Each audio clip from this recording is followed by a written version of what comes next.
In the world beyond the Soviet Union, these are years when Europe marches to the beat of Adolf Hitler's drum.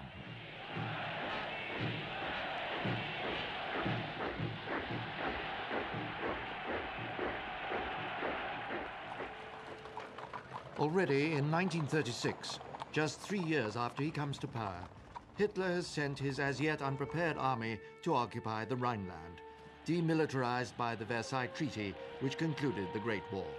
It is his first, most dangerous step. A moment when, for Adolf Hitler, everything teeters on the edge. Even his position as Führer itself depends on the reaction of the Western Allies. We know now that he has ordered an immediate German retreat if French forces oppose them. He has taken a desperate risk to throw down an early challenge to Versailles, the treaty he came to power promising to break. But in this vital test of nerve, Britain and France failed to act. It is the first of many failures of Western nerve, failures bound to give the leadership of the Soviet Union serious cause to reflect. Worse is the news of a pact signed by Germany and Japan, and later joined by Italy, a treaty which targets the Soviet Union. To Stalin, there could be no stronger sign of the reckless speed with which Hitler intends to move. In the Kremlin, the message is clear. The Versailles Treaty, that whole rearrangement of frontiers imposed on Europe by the victorious Western Allies, has now no more than a few years to live. There are too many disputed territories in Europe, too many claims and counterclaims. At home, Stalin's leadership is unchallengeable.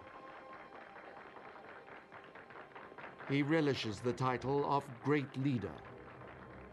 But the Great Leader is tainted with a fatal sickness. His malady is not physical. It resides in an unrivaled greed for power, and festers with a paranoid distrust of every other human being. And as you know, he died alone in his own self-made prison. He lived in a corridor in which there were 3 doors, which led to 3 separate apartments, each with their own bedrooms.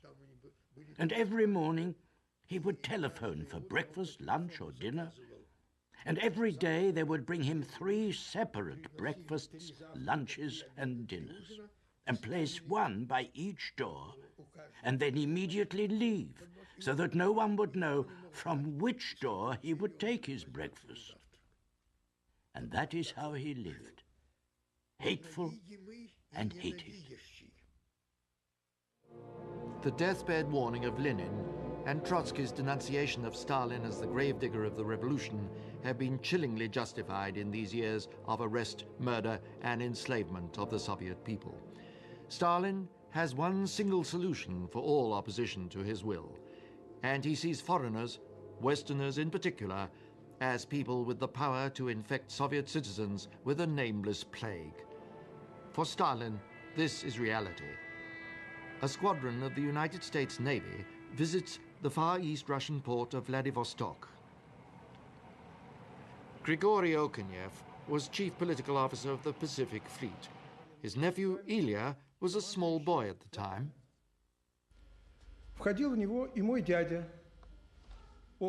My uncle's fate was tragic. I myself was an involuntary witness of that unusual event in Vladivostok. A squadron of American warships, consisting of 1 battle cruiser, Augusta, and 4 destroyers, was paying a visit of friendship.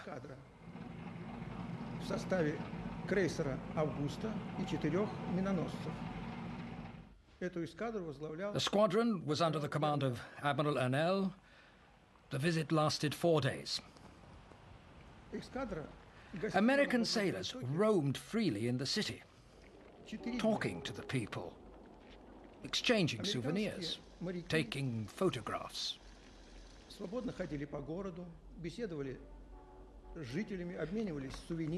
The Americans allowed the locals free access to the cruiser, showing it to anyone who wanted to see. I was there with my uncle, and Admiral Ernell met him personally. The Admiral took me around and showed me the gun turrets and plane decks. It was a mighty vessel. When it came into the bay, our ships that were anchored there were bobbing up and down like floats. This is an official visit, sanctioned by the authorities, the sort of visit paid by navies all over the world. We shall never know who brought it to Stalin's notice.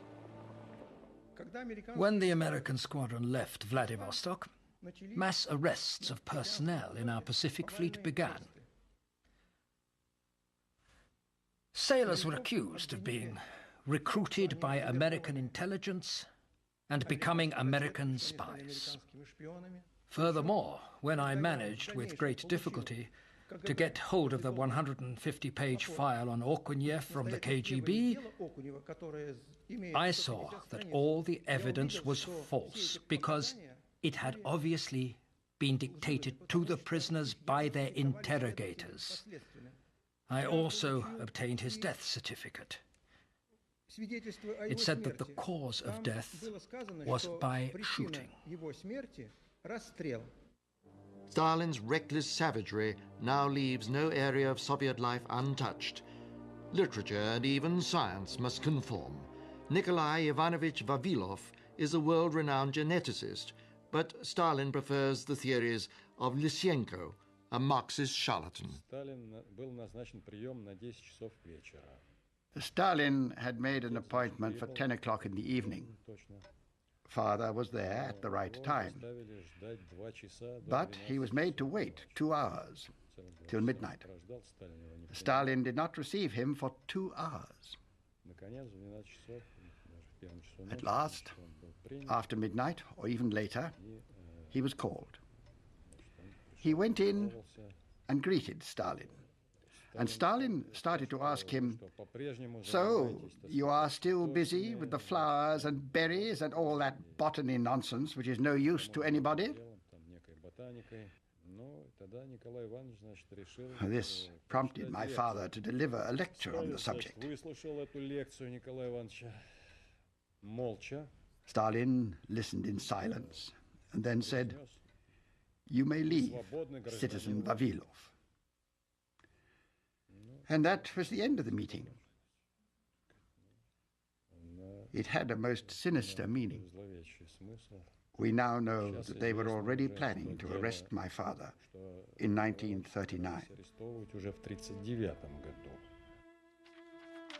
The trials of Marshals Tukhachevsky and Yakir are followed with new arrests of high-ranking military figures. It is an unending litany of arrest, torture, confession, and execution. In early 1938, Molotov proposes a list of new ministers to the Supreme Soviet.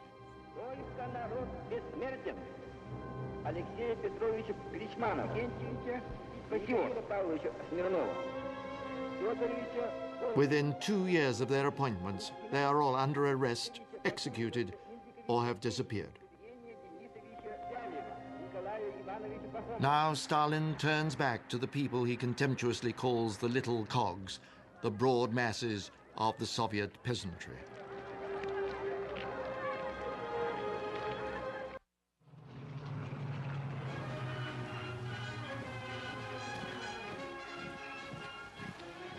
In Spain, civil war rages between nationalist forces under Franco and the Republican government.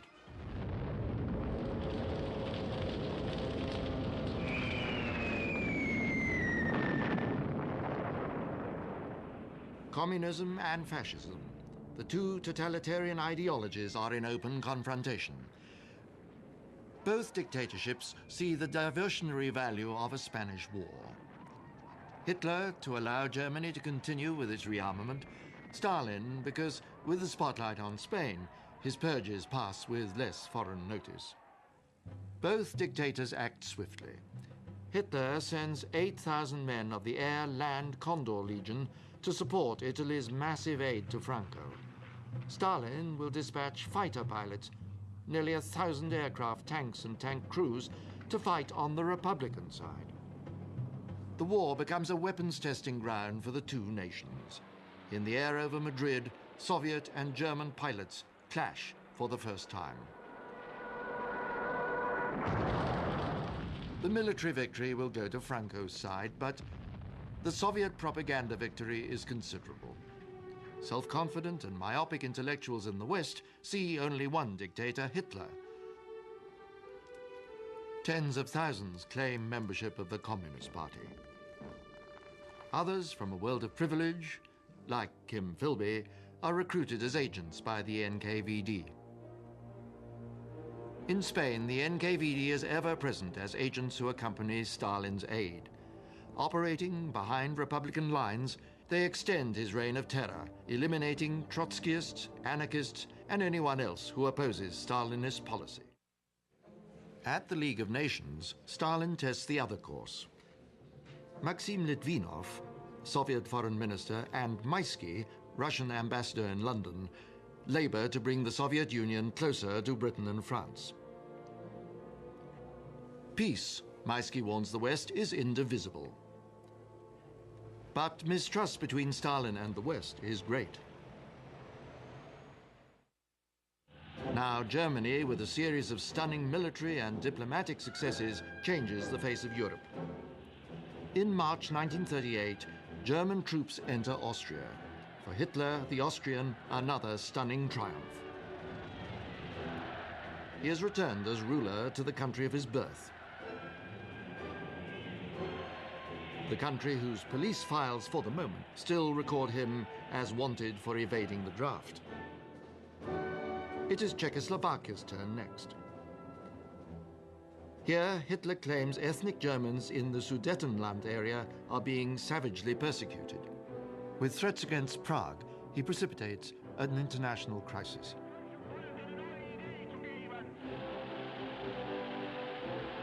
Before the year's end, France and Britain, with Italy mediating, have forced Czechoslovakia to concede the German-speaking part of its territory to the Reich.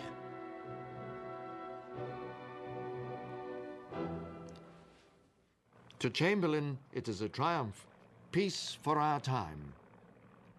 To the Soviet Union, it is a measure of how far the Western Allies will go to placate Hitler. Winston Churchill says, the governments of France and Britain had to choose between shame and war. They have chosen shame, but they will reap war.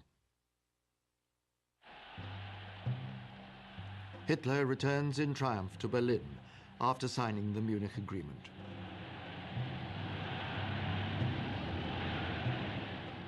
For Czechoslovakia, abandoned by her allies, the end comes quickly. Before the fateful year of 1939 is 3 months old, Hitler, burning with reckless confidence, marches his army into the remainder of the country.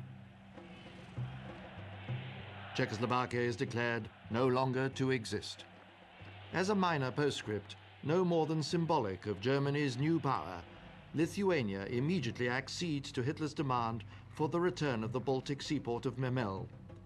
In 6 years, he has dramatically redrawn the map of Central Europe. The Versailles Treaty is now in tatters. It is almost time for Hitler to look towards his second major object, the acquisition of Lebensraum, extra living space for Germany in the east. But expansion eastwards must involve war with Poland. And if the German border with Poland is to be reshaped, why should the Soviet border not be similarly altered? Both dictators, therefore, have an unacknowledged common interest in the destruction of Poland, though in public they flaunt their differences. And the propaganda machines of the two adversaries, Hitler and Stalin, relentlessly denounce each other. March 1939. In Moscow, delegates to the 18th Party Congress assembled. Stalin hails a great achievement. 60% of the delegates to the last conference have been murdered.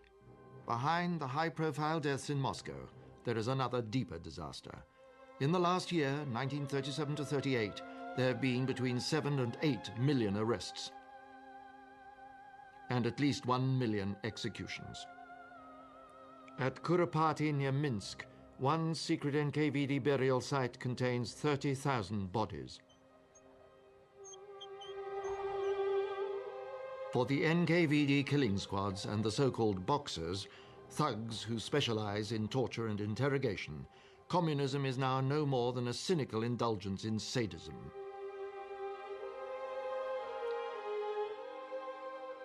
Now, on the fifth day, delegates to the Congress hear the stunning news of the German annexation of the rest of Czechoslovakia. Abandoned by her Western allies, the Czech government has ordered its people not to resist.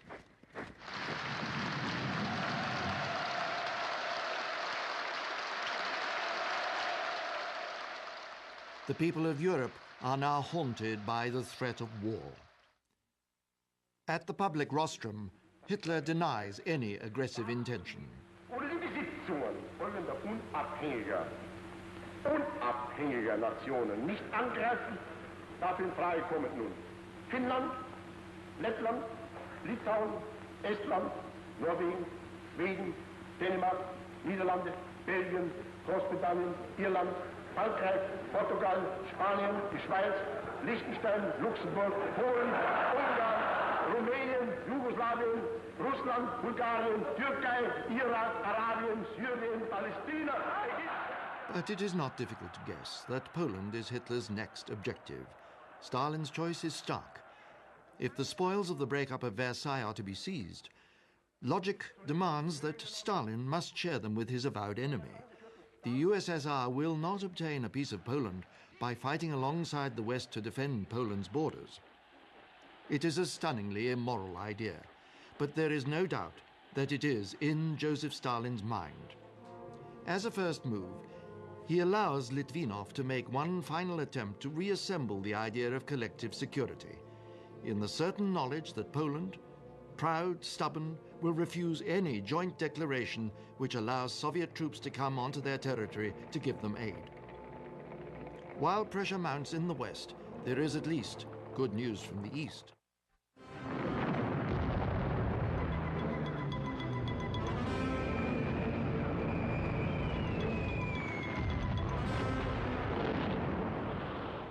It is the first appearance on the international stage for the young, forthright General Gorgy Zhukov when he heavily defeats the Japanese Sixth Army at Kholkhin Gol and effectively secures the back door of the Soviet Union.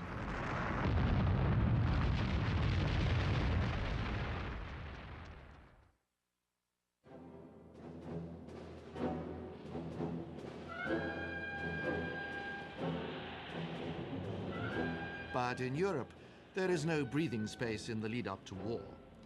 German rearmament is displayed in parades and flypasts that culminate in Hitler's 50th birthday celebration in April 1939. As Stalin ponders which way to turn, France puts her faith in the Maginot Line, a gigantically costly string of concrete and steel forts facing Germany. Great Britain in her fleet,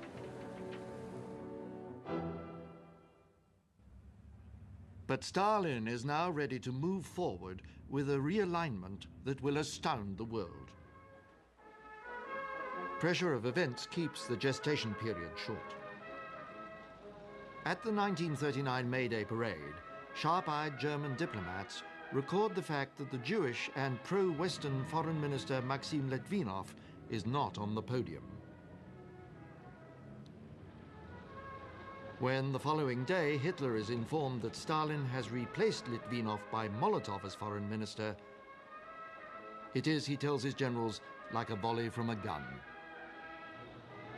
The two dictators speak the same language. In public, each system continues to condemn the other. In private, the diplomats are beginning to hammer out a deal, a turnabout that will shock the world. It is certain that at this point, Stalin knows that Hitler has decided to invade Poland. Equally certain that Stalin intends to share the spoils. In July, Molotov tells the German ambassador to Moscow that the Soviet Union seeks better relations with Germany. On August the 11th, an Anglo-French military mission arrives in Moscow to discuss cooperation. They are 3 months too late, perhaps even 3 years too late. Within days, Ribbentrop stresses speed as preliminary negotiations between Germany and the Soviet Union begin. But Hitler is not prepared to invade Poland without a guarantee of support from the Soviet Union. On August the 20th, the Führer shows his hand by intervening personally, cabling to Stalin the suggestion that Ribbentrop should come to Moscow in 2 days' time. Stalin agrees. On August the 23rd, at Moscow airport, they await the momentous arrival of the German foreign minister. But there is a long, worrying delay.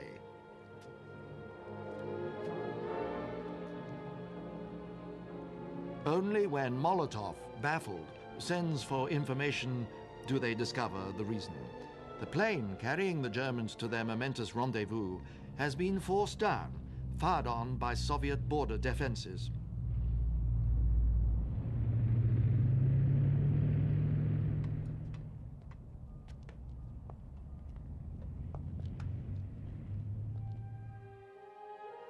Amid feasting and toasts, the non-aggression pact is drawn up and signed immediately. Stalin raises his glass to Germany's finest son, Adolf Hitler.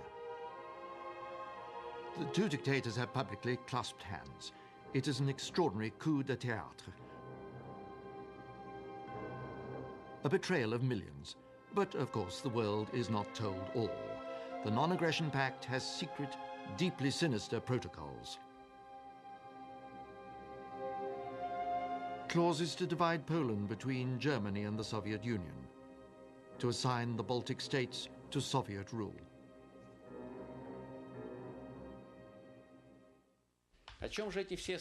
What do all these protocols contain? I'll run through them briefly.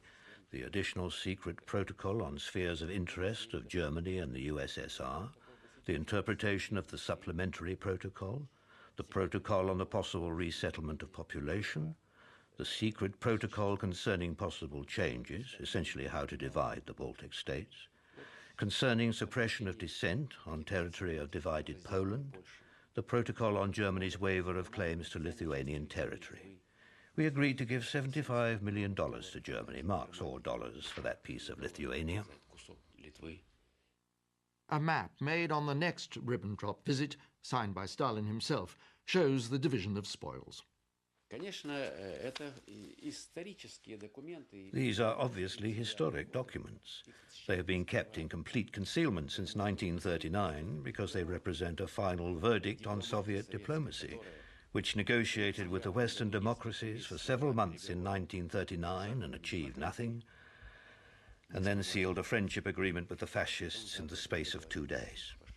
Of course, both the fascists and the Western democracies were using cunning. It was a big game, diplomatic bargaining. But the Soviet Union, Soviet diplomacy, Stalin and Molotov, they showed historic immorality, immorality to the utmost degree. Stalin and Hitler, locked in hatred and envy, but at the same time in a strange parallel admiration, have stunned the world. This is not a pact to avoid war. It is a treaty to make war. In London, Paris, and Washington, there is consternation. London, at long last, makes it clear that it has abandoned appeasement forever. Within 2 days, Britain signs a treaty with Poland, binding Britain to go to war if she is attacked. In the Soviet Union, there is an immediate cessation of anti-Hitler propaganda. The word fascist is even banned in Stalin's labor camps as a term of abuse.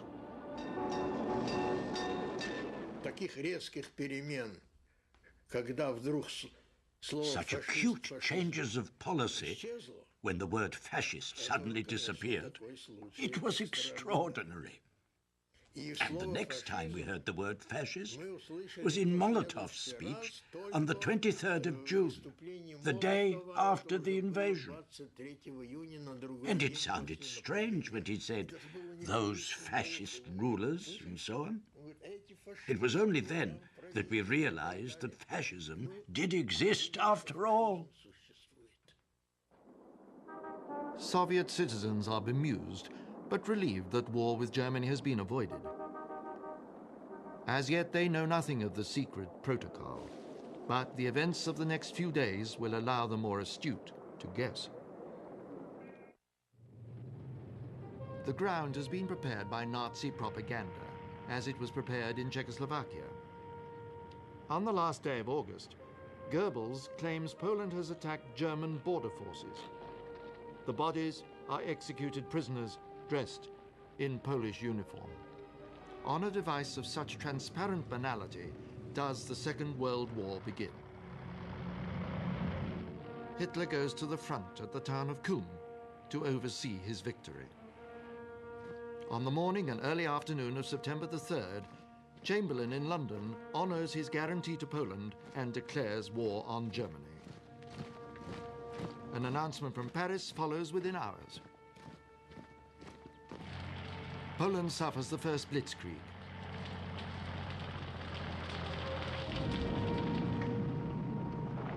The Polish forces fight back with great courage against hopeless odds. The Luftwaffe bombs Warsaw at will.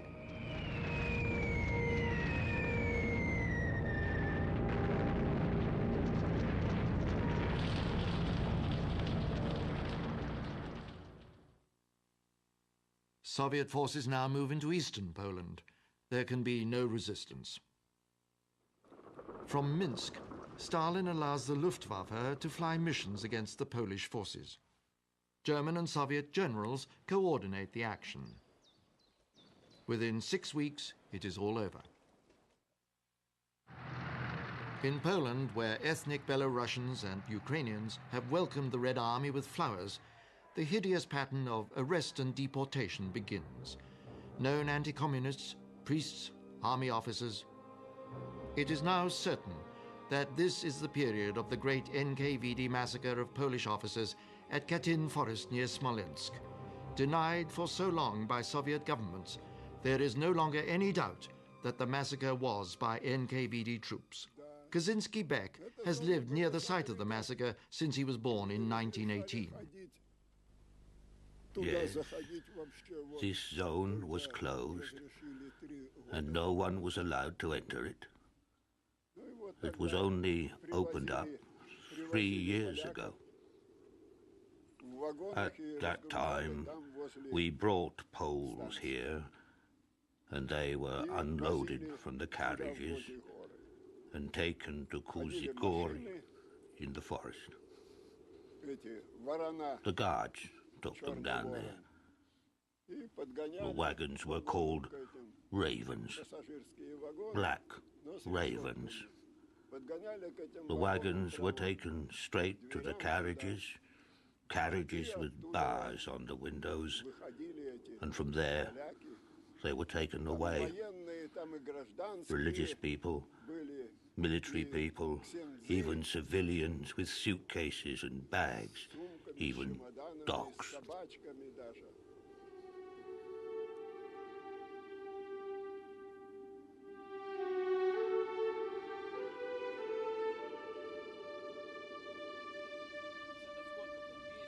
How long did it last? About a month. A month, I reckon. And they didn't bring them every day. No, not every day.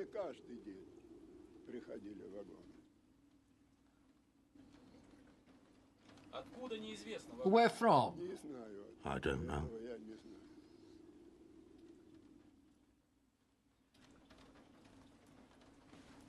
Were there any rumors as to what happened to them?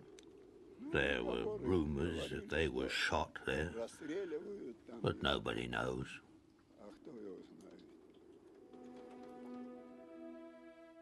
Only now is the order to shoot the officers revealed.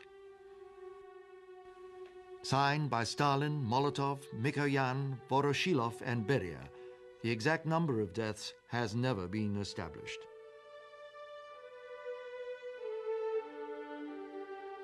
Some 4,000 corpses are eventually found in the forest out of a total of between 10,000 and 20,000 Polish officers who disappeared without trace from Soviet camps in the area.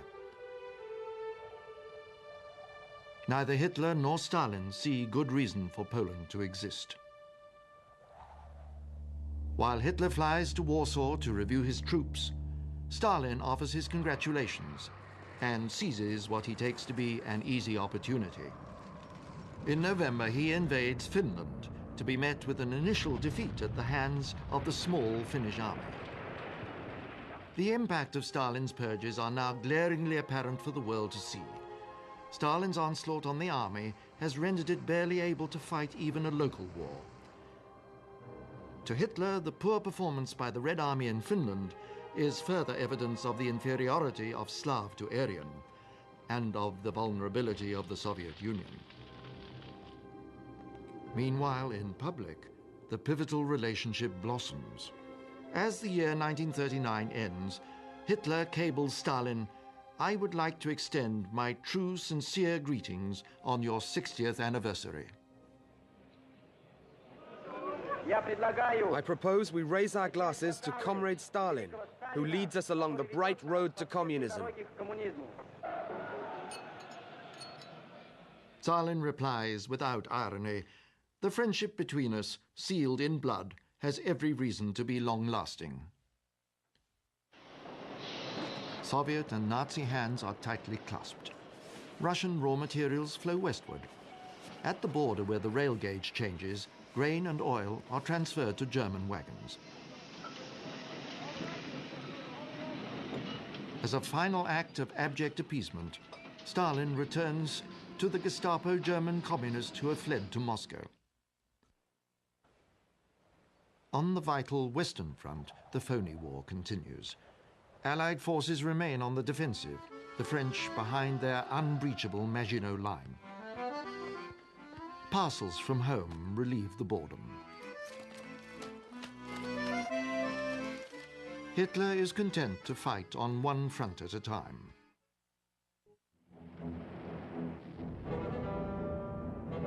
In May 1940, the Germans launch a spectacular Western offensive, invading the Low Countries and splitting the French and British armies with rapacious panzer thrusts.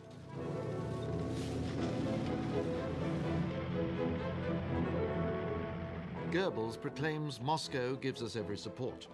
As each of the small capitals of Northwest Europe fall, Stalin closes down the Soviet embassies, a tacit recognition that might is right.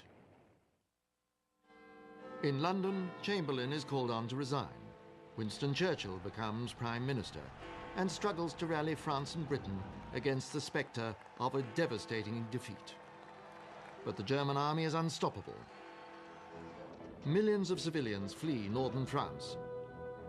The French government leave Paris amid scenes of chaos on the roads. At Dunkirk, the British Navy evacuates 330,000 British and French soldiers under fire.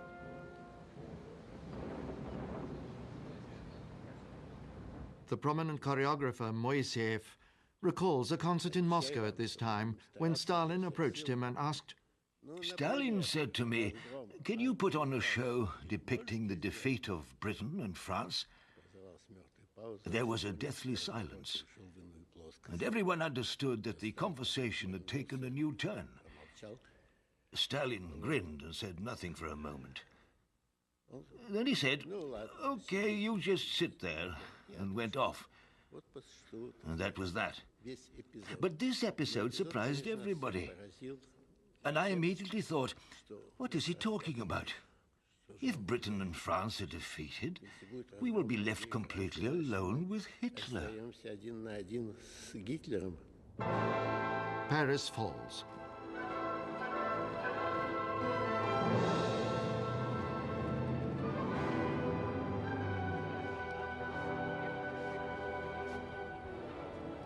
And the French sign a punitive armistice. At Hitler's insistence, the same rail carriage is brought to Compiègne, where the French had taken Germany's surrender in the First World War.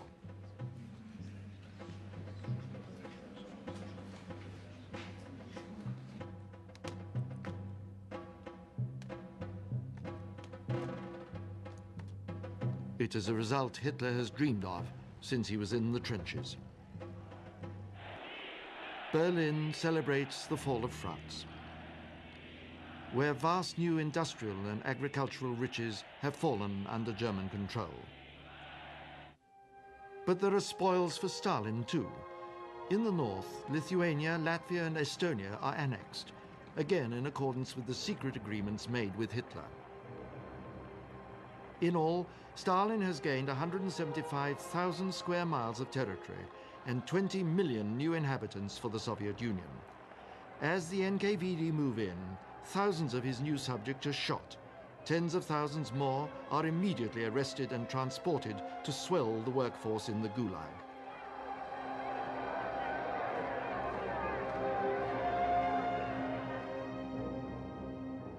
But in the midst of foreign policy triumph, Stalin can always spare time for old enmities. Denied asylum in many countries of the West, Leon Trotsky, Stalin's old rival, is now safe, as he believes, in Mexico, far from the grasp of the NKVD. He is nevertheless tracked down and murdered by a hired killer, Raymond Mercado, an ice pick in the victim's brain.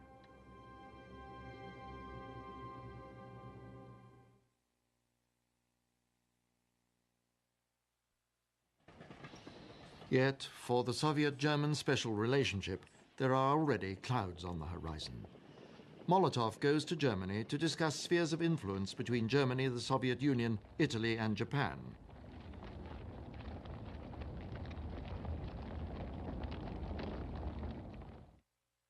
In fact, as we now know, the Japanese Foreign Minister Matsuoka has already been told that Germany will expect Japan's involvement in any war against the Soviet Union, and that Hitler has already signed Instruction 18, ordering preparations for the attack on the Soviet Union to continue. But the Japanese are not to be tempted. Tokyo decides it would prefer to keep its own back door to the Soviet Union firmly locked. Matsuoka therefore flies to Moscow to sign a treaty of neutrality.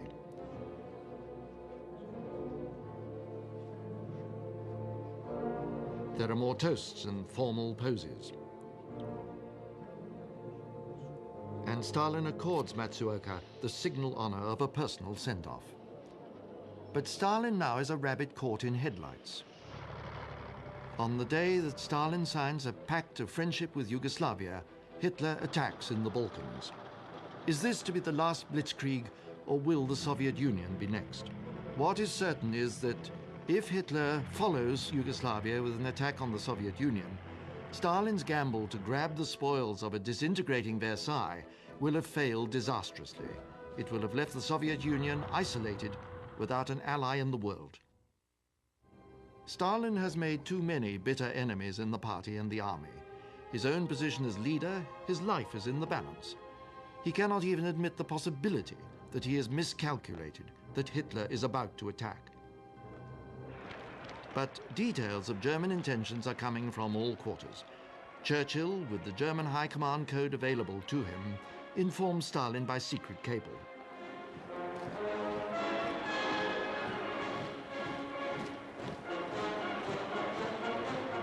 Outstanding Soviet agents in Britain, the United States, and even in Germany itself confirm that there will be an attack. The Soviet intelligence network in Switzerland gives June the 22nd as the attack date. Richard Zorger, working from the German embassy in Tokyo, confirms it.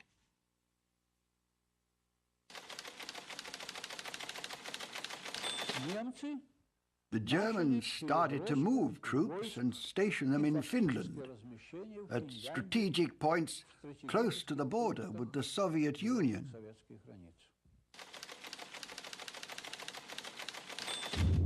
And even as German tanks assemble along the Soviet border, Stalin's monstrous echo, NKVD chief Lavrenti Beria, orders that secret agents who confirm news of the German attack are to be turned into prison dust for supplying systematic misinformation. On the 16th of June, 1941, this agent came to a meeting. He was very agitated and immediately informed me that Hitler's Germany would attack the Soviet Union in the next few days, and he even told me the date. From Luftwaffe officer Schulze-Boysen, at the heart of Goering's high command, a warning of an imminent attack is forwarded to the Kremlin. But Stalin rejects the information in the crudest terms. This mother-loving swine is passing on disinformation, J. Stalin. This is now willful blindness, the blindness of desperation. As the fateful hour approaches, Stalin rejects requests from Zhukov and Timoshenko to move the troops on the border to defensive positions. Throughout the Soviet Union, young people celebrate at graduation parties. At 11 p.m. on the night of June the 21st, a German deserter, Alfred Liskov, crosses to the Soviet side with the warning that the attack is coming in 5 hours' time. Like all other warnings, it is ignored. The graduation parties continue deep into the night. Drinking, dancing, talking, flirting.